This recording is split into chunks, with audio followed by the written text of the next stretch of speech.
Hey, welcome to After She Left. Stay till the end and don't forget to subscribe. Fridays used to be my favorite, not because of anything special, just the rhythm of it. The drive home, the takeout dinner, the quiet TV shows Elise and I half watched from opposite ends of the couch. It was predictable, comfortable, safe. My name is Michael. I'm 34 years old. I live in a small suburb outside Columbus, Ohio. Nothing fancy, just a two-story with beige siding and a basketball hoop we never got around to using.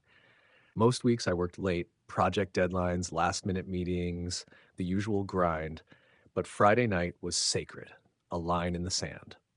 That night, Elise texted she'd be running late. Again, said she had to stop for groceries after staying late at the office. I didn't think much of it. She'd been doing that a lot lately. The staying late part, groceries were new, but whatever. I figured I'd kill some time by grabbing my phone charger from her car. I'd left it there earlier in the week after we swapped cars for a day. Her car was parked in the driveway, the silver Camry we'd bought together 5 years back. I opened the passenger door expecting the usual clutter, receipts, stray hair ties, maybe one of her half-drunk iced coffees. But what caught my eye wasn't any of that. It was a jacket, a black leather bomber, thick and expensive looking, laid neatly across the passenger seat. I picked it up. Heavy, worn, but not old. On the back was a bold logo from a local gym, Forge Athletics, stitched in red and white. I didn't recognize the name. Elise never talked about any gym, let alone one with a branded jacket. And this definitely wasn't hers. I could smell it before I even lifted it. Cologne, musky, masculine. I stood there for a second, still half bent over, jacket in hand, blinking like maybe I'd imagined it. But it was real. Too real. The stitching, the weight of it in my hands, the faint warmth, like it hadn't been there long. A slow unease crept in, the kind you can't quite name, but it wraps around your ribs and stays there. Elise never mentioned giving anyone a ride, and she wasn't the type to let strangers leave things in her car.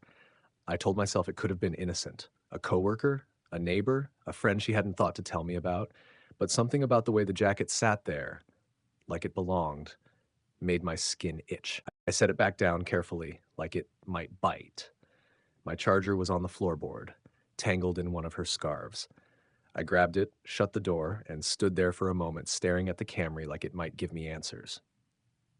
The driveway was quiet, just the hum of crickets and a porch light flickering near the garage. I tried to shake it off, telling myself it was nothing, but the thought lingered like smoke. Who the hell does that jacket belong to? By the time Elise pulled into the driveway, brown paper bags crinkling in the back seat, I had already rehearsed 100 ways to ask her about it. None of them felt right. None of them felt like something a husband should even have to ask.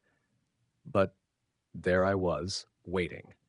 Jacket in the front seat, doubt cracking the comfort I used to take for granted. Elise pulled into the garage just past 7:30, headlights briefly illuminating the wall before fading as the engine cut off. I was still out there, standing by the workbench like I just happened to wander in, the bomber jacket draped over my arm like some casual afterthought. She got out of the car, heels clicking on the concrete, arms full of grocery bags. She looked surprised to see me, not startled, just caught off guard. "Oh," she said, shifting a bag higher on her hip. "Hey, you scared me for a second." I didn't answer right away. I just held up the jacket. Her eyes went to it, then to me. And just like that, her expression shifted. Subtle, but I saw it. A flicker of calculation behind her eyes. "Whose is this?" I asked. She blinked, then gave a short laugh, like I'd asked something ridiculous.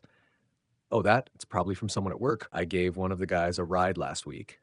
Jason, I think. Or maybe Ryan. One of them must have left it." Her voice was light, almost flippant, but it came too fast, too prepared. "I don't remember you mentioning that," I said.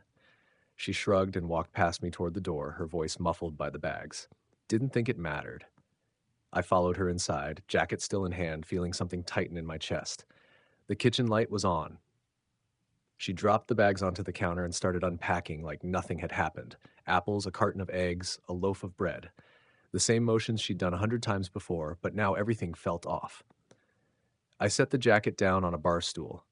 "It's got a gym logo on it, Forge Athletics. You ever heard of it?" She didn't look at me. "Nope." "But you gave someone a ride from there?" She sighed, finally pausing. "Michael, I don't know, okay?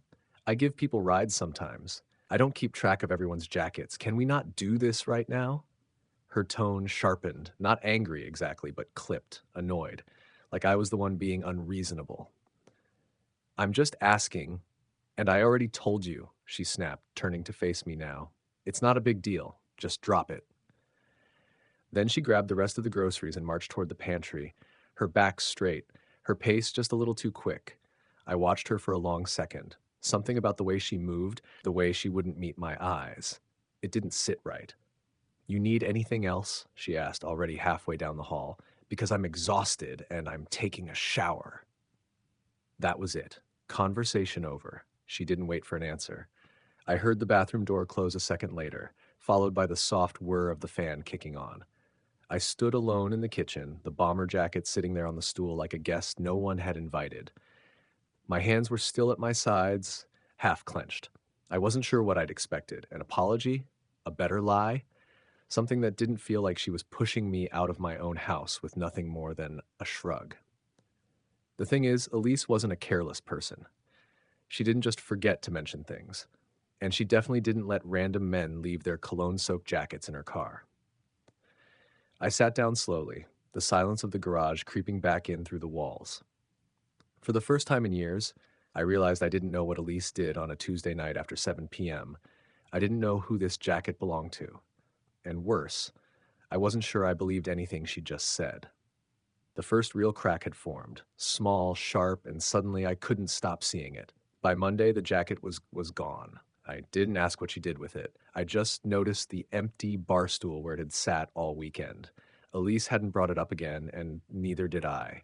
But it hung there in my mind, heavy as ever. That week, everything felt different. It started small. Elise's phone, which used to sit face up on the counter or the coffee table, now lived in her back pocket or flipped over. I'd hear it buzz during dinner and watch her glance at it, then quietly slide it into her lap. Once, she smiled while reading a message, then looked up and caught me watching her. Her face went blank like someone flipping a switch. "Work stuff," she said, and pushed her peas around her plate without another word. We had been married for 6 years. I knew her rhythms. The way she always played with her necklace when she was nervous. The way she got hyperverbal when she was excited. This new version, quiet, closed off, locked behind her phone, felt like a stranger had moved into my house wearing her face. We barely talked anymore. She'd come home late, mumble something about being swamped, then disappear into the bedroom. I'd hear her pacing during phone calls, speaking in a low tone I couldn't make out. Every time I entered the room, she'd end the call within seconds. By Wednesday, I had stopped pretending it was nothing. That night, we sat on opposite ends of the couch while a crime show played in the background. Elise scrolled through her phone. I watched her fingers pause, hesitate, then quickly type something out. When I leaned over to ask her if she wanted a drink, she tilted the screen away from me so fast it might as well have been instinct. "Nah," she said. "I'm good." Her voice was soft, almost tired. But not the good kind of tired, the bone-deep kind, the kind you get from lying too long. The next day, she mentioned she'd be staying at Marissa's for the night. "She's going through a breakup," Elise said casually while pulling on her coat. "Wrecked about it. Thought I'd spend the night, help her talk it through." I looked up from the sink, where I was rinsing out my coffee mug. "Is she okay?" "Not really," she said, not meeting my eyes. "I'll probably get in late tomorrow." She kissed my cheek like it was just any Thursday, like the ground beneath us wasn't already shifting. After she left, I stood in the kitchen for a long time, mug in hand, watching her car back out of the driveway. Something about the way she said, "probably," stuck with me. She never used to guess when she'd be back. Elise always had a plan, an exact ETA, a running checklist of where she'd be. This version of her, the vague, slippery one, was new. That night, I stared at the ceiling, the house so quiet I could hear the hum of the fridge. Around 11, I picked up my phone and scrolled to Marissa's contact. I hadn't talked to her in months, but we used to be close. She'd stayed with us for a week after her car broke down last year. Elise had called her like a sister. I told myself it was just a courtesy call, just making sure Marissa was okay. She picked up after a couple rings. "Hey, Michael?" "Hey," I said, keeping my tone light. "Sorry to bug you. Elise mentioned you were having a rough time. Just wanted to check in. There was a pause. Rough time? Marissa asked. Wait, what did she tell you? I hesitated. She said you and, Tyler broke up, that you were having a hard time and needed company. Another pause. Longer this time. Michael, I haven't seen Elise in like a month, maybe more. Tyler and I are fine. We just got back from his sister's wedding last weekend. My stomach dropped. Oh, I said, trying to keep my voice from shaking. Guess I must have misunderstood. Marissa gave a soft laugh, confused but not suspicious. Weird, but yeah, I'm good. Tell Elise to call me sometime. Feels like forever. Sure, I managed. Will do. We hung up. I sat there on the couch, staring at my phone like it had just called me a fool to my face. It wasn't just a missed detail. It wasn't even a white lie. It was a whole made-up story. A fake breakup. A fake friend in crisis. A whole night Elise had carved out of our life with a lie so casual she barely blinked while telling it. The knot in my chest twisted tighter. Something was happening. I didn't know what yet, but it had an ace. A gym jacket. A phone screen turned away. And now, a lie. Neatly wrapped. Delivered without hesitation. I wasn't paranoid, I was paying attention. Friday came, and with it the same weight I'd been dragging around all week. Elise left work late again. She moved around the house that afternoon like someone checking off a list in their head, grabbed an overnight bag from the closet, packed it with more care than usual, even double-checked the charger she threw in. No rushing, just calm, calculated motions. I'll probably be back tomorrow evening, she said, zipping the bag. Marissa's still a mess. I might crash on her couch again. I nodded. Didn't say much. If she noticed how stiff my posture was, how I stood in the doorway watching her pack like I was studying a crime scene, she didn't let on. She kissed my cheek, another light, detached goodbye, and was out the door before I could think of what to say. Or maybe I already knew, deep down, that it didn't matter what I said. She'd already made her plans. The house was silent after she left. I didn't turn on the TV, didn't try to distract myself. I just waited, sitting in the dark, staring at nothing, letting the minutes crawl by. At some point, I poured a glass of whiskey, then another. Not enough to blur things, just enough to quiet the noise in my head. At midnight, I was still up, still waiting. Around 2:30, I heard the garage door creak open, her car pulling in slow like she was trying not to wake the house. I stayed where I was, on the couch, lights off, heart pounding slow and heavy in my chest. The front door eased open, hinges barely squeaking. I saw her silhouette pause in the hallway. Then she stepped in. She jumped slightly when she saw me. Jesus, she whispered. You scared me. I didn't respond. She flicked on the hallway light, squinting. Her hair was a little disheveled, her mascara slightly smudged. Not like she'd been crying, more like she'd been touched up and worn out. Her shirt was wrinkled. Not hers, I realized. Too big in the shoulders. I didn't think you'd still be up, she said. I couldn't sleep.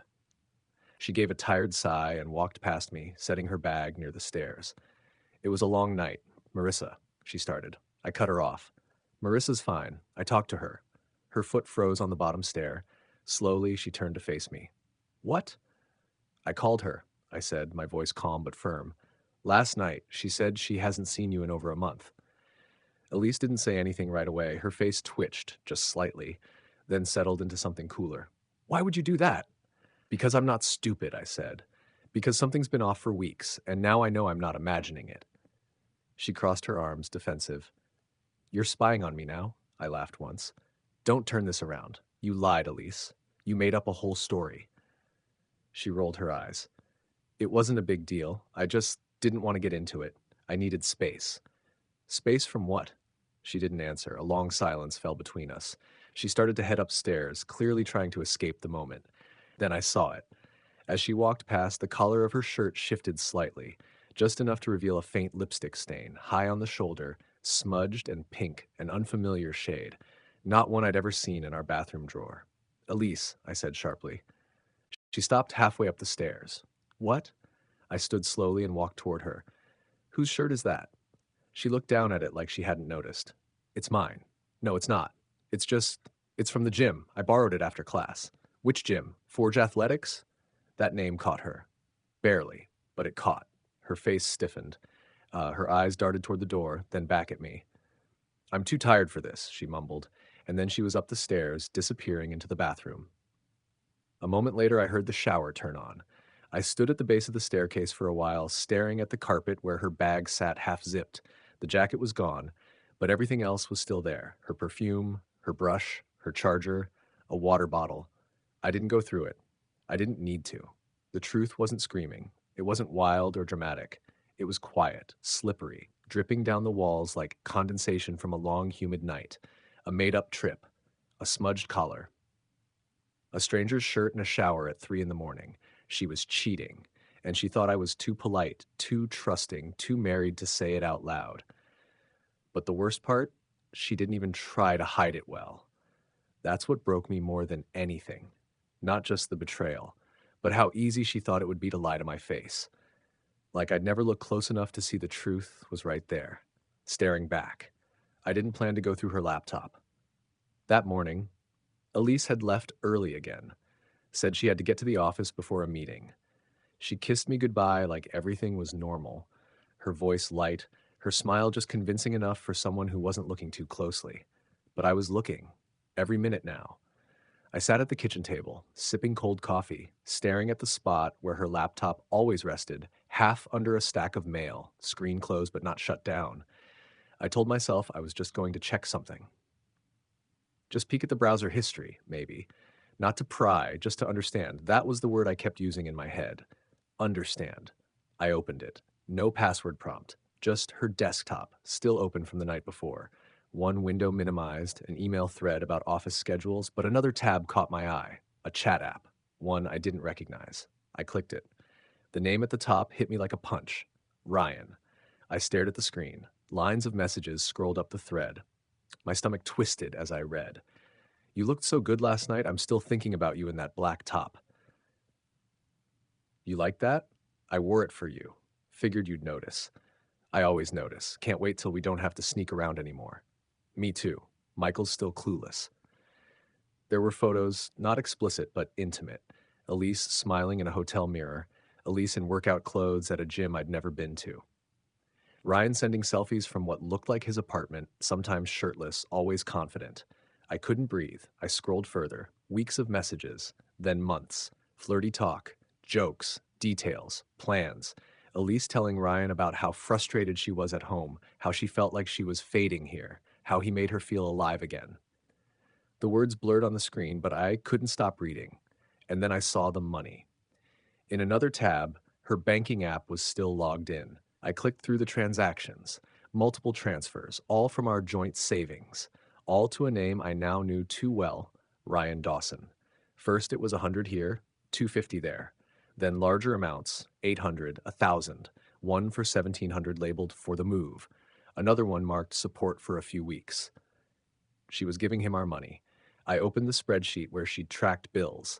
She was meticulous. Of course she was. And buried in the numbers was a clear pattern. Subtle shifts, quiet withdrawals, careful not to raise alarms.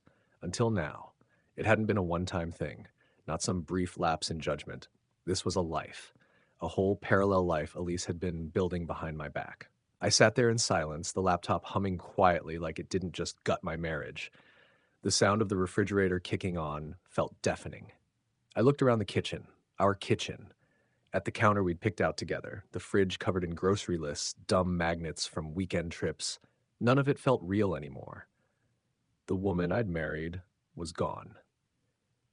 Or maybe she'd been leaving one piece at a time, month after month, while I was still packing her lunch, still asking how her day went, still paying the damn bills. She wasn't just cheating on me, she was funding her escape, planning for a future that didn't include me. I closed the laptop gently and sat back in the chair, staring at the ceiling like it might offer answers. There was no screaming, no rage, just a quiet, sinking clarity. She was already halfway out the door, and now, so was everything we'd built. I didn't sleep that night, didn't even try. The sun rose through the blinds like it always did, spilling light onto the kitchen counter where I had lined up every bank statement I could find. Our joint savings, our credit cards, the mortgage documents, all of it spread out like evidence in a courtroom. It was Saturday morning, and Elise was still out running errands. I knew better now. I pulled out my phone and dialed Lucas. Lucas and I went way back. College roommates, the kind of friend who knew the worst parts of you and stuck around anyway.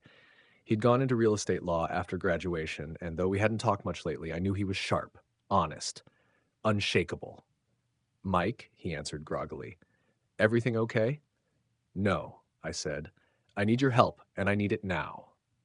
Lucas met me at his office an hour later, still in sweats, coffee in one hand and car keys in the other. The place was quiet, just the two of us in a corner office with a cracked window and an old diploma on the wall. I dumped the folder of documents on his desk. He didn't ask what happened. He just started reading. 10 minutes in, he gave a low whistle. Jesus, this is bad. I know. She's transferring money to this guy, regularly, from your joint account. Yeah. Lucas leaned back in his chair, fingers tapping his coffee cup. Do you know how much is left? About $4,000, I said, out of 32. He shook his head. All right. First things first, we need to freeze the joint account before she bleeds it dry. He slid a form across the desk, already half filled. We'll transfer everything into a new individual account, just yours. I'll help you set it up today. And the house? I asked. I want to make sure she can't touch it. Lucas raised an eyebrow. It's still in both your names, right? It was. But remember that refinancing we did last year? You helped with it. He nodded slowly. You're thinking of the clause in the equity agreement. Exactly, I said. There's a provision that lets us split the ownership structure in cases of financial misrepresentation. She didn't disclose her withdrawals. Can we use that? Lucas smiled for the first time. Yeah, we can. The next few hours were a blur of signatures, emails, and notarized forms. Lucas guided me through every step. We filed paperwork to transfer ownership of the house temporarily into a protected trust under my name, just until we sorted things out legally. He even helped reroute my direct deposit from work into the new account. Elise wouldn't see another cent of my paycheck. Michael, he said as we finished, this won't stop her from lying, but it'll stop her from taking anything else. I nodded. I didn't feel relief, not yet. Just a hollow sort of resolve, like I was finally getting my hands back on the steering wheel of my own life. Lucas clapped me on the back. You're doing the right thing. Doesn't feel like it, I muttered. Yeah, he said. That's how you know it is. When I got home that afternoon, Elise was already there, sitting at the kitchen table, scrolling through her phone like she hadn't spent the last few months dismantling our life behind my back. Hey, she said, not even looking up.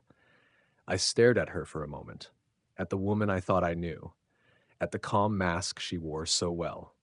I didn't say a word.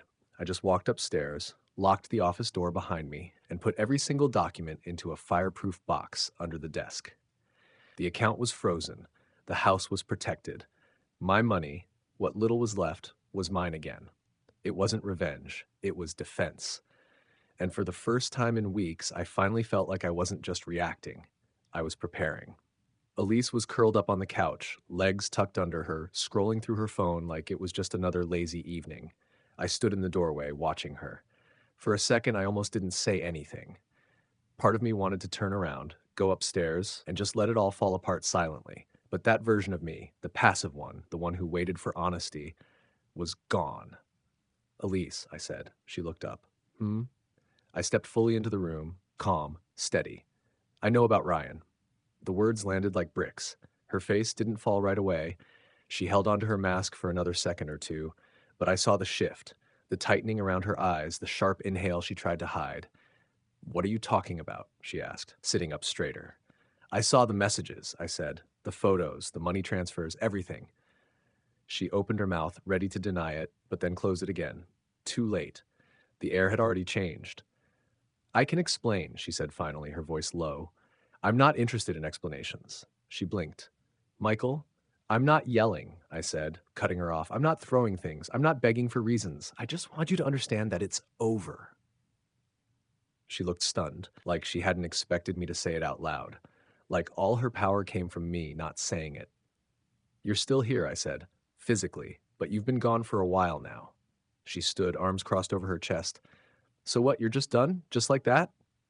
No, I said. Not just like that. This has been happening for months. I was done the second you lied to my face about Marissa. I just hadn't said it yet. She shook her head. You don't understand. Don't, I said. Don't try to spin it. You're not a victim here. She paced a few steps away, then back, eyes darting toward the door like she needed an exit. So what happens now? I let that hang in the air for a second before answering. Now, I said, you stop pretending this house belongs to both of us, because it doesn't anymore. She froze. I nodded. I talked to Lucas. The house is under my name. Your access to the savings account is gone. My paycheck is mine again. What? Her voice cracked a little. You lost control, I said quietly. You gambled on me not finding out. Then you gambled on me doing nothing when I did. You lost. She stared at me, her expression slowly shifting from shock to something colder. You're seriously going to kick me out? Not yet, I said. But don't get comfortable. You're a guest here now, Elise, and that's me being generous. She laughed once, bitter and forced. You think you can just rewrite everything after all these years? I'm not rewriting anything. I'm just finally telling the truth out loud. She sat back down slowly, phone still in her hand, but her fingers no longer moving. Her shoulders sank just slightly. For the first time, she didn't have a retort. No clever excuse. No gentle lie. I walked to the hallway, paused, and looked back at her one last time. You've been playing a game, I said, but it's over now. And then I left her sitting there, in a house that no longer felt like hers. She didn't call after me, because she knew. The next few days were quiet. Not peaceful, just quiet in that strange, loaded way where even small sounds felt louder than they should have. A spoon in the sink, a door closing upstairs, the hum of her blow dryer through the wall. Elise stayed in the house like nothing had changed. She cooked dinner once, left it out like old times. I didn't touch it. She asked if I wanted coffee the next morning. I said I'd already had some. She laughed too hard at a joke on TV, like I might join in. But I didn't. I stopped responding. No arguments, no conversations, just silence. She hated it. The woman who once held control in every conversation, who twisted facts into sympathy and guilt into excuses, suddenly had no one playing along. And without an audience, her act started to crack. On the third evening, I came home to find her sitting at the dining table, the mail spread out in front of her, pretending to sort through it. Ryan's been distant, she said without looking up. I said nothing, just walked past her, took a bottle of water from the fridge. I think he's overwhelmed, she added like she was testing the air. Still, I didn't speak. I leaned against the counter, facing away. Finally, she looked up. I made mistakes. I know that. I turned slowly. Mistakes are spilling coffee on the rug. You built a whole other life. Her eyes dropped. I was scared. Of what? Being bored? She flinched a little. I don't know. He made me feel wanted, slight, like I mattered again. I almost laughed. So did I, for 6 years. She opened her mouth, then closed it again. I watched her swallow hard. You're not even mad, she said quietly. You're just done. Exactly. She sat back in the chair like I'd punched her. I didn't mean for it to get that far, she whispered. You didn't mean to get caught, I corrected. The silence stretched again. Later that night, I heard her crying in the bedroom. Not loud sobs, just those soft, shaky breaths people try to hide behind closed doors. But I didn't go in. I lay on the couch, staring at the ceiling. By morning, she was dressed early, hovering near the front door. I thought I'd go stay with Marissa for a while, she said, not making eye contact. Does she know this time? Her mouth twitched. Yeah, she knows. She hesitated. Is there any chance that we could fix it? I looked at her for a long time. She had no more defenses, no stories, no backup plan. Her eyes were tired, makeup faded, shoulders slumped like someone carrying the weight of their own consequences. No, I said. Just that. No. She nodded slowly, took her bag, and walked out the door. I didn't follow, didn't watch from the window. I just stood in the kitchen, alone with the silence she used to fill, and felt nothing at all. 3 days later, I changed the locks. Elise had gone to a dentist appointment that morning, or at least that's what the calendar notification said. I didn't care where she actually went. The minute I heard her car pull out of the driveway, I got to work. I'd already packed her things the night before, just the essentials. A single suitcase, her toiletries, the clothes she wore most often, and her laptop. I left out the fancy stuff, the designer heels, the framed photos she never looked at anymore. This wasn't a farewell package. It was a push. When the locksmith finished, I handed him cash and didn't even pretend to smile. By the time Elise returned, the sun had started to dip low. I heard her car roll in, then the sound of her heels on the porch. A pause, then the rattle of her key in the lock. Another pause, then banging.